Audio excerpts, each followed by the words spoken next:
Queue న్యూస్లో పనిచేయటకు senior video editors కావాలను సంప్రదించవలసిన నెంబర్లు 8688926084. మొత్తానికి నిన్న బడ్జెట్ సమావేశాల సందర్భంగా అసెంబ్లీలో కొంత వాడివేడి చర్చ జరిగింది.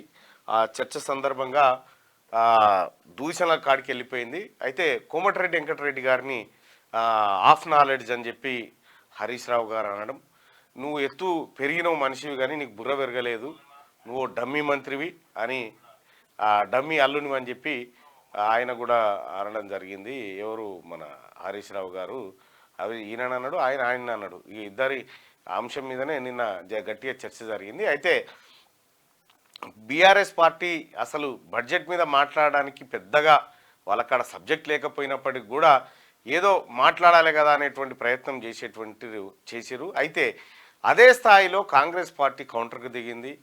అసలు గతాన్ని గడపారలేసి తొవ్వి మరి గత స్కీమ్లలో జరిగినటువంటి గోల్మాలంతా తీసుకొచ్చి ముంగడబోసింది.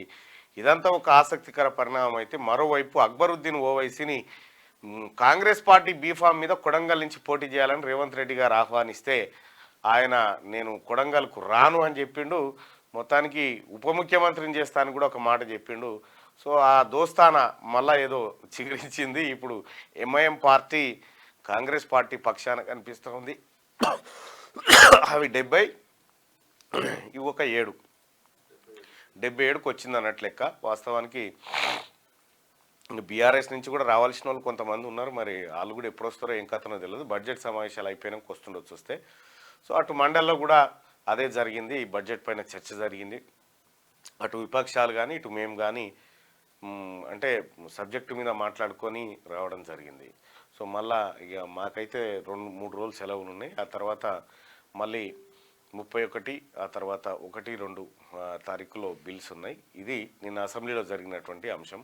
క్యూ న్యూస్లో పనిచేయటకు సీనియర్ వీడియో ఎడిటర్స్ కావాలను సంప్రదించవలసిన నెంబర్లు 8688926084.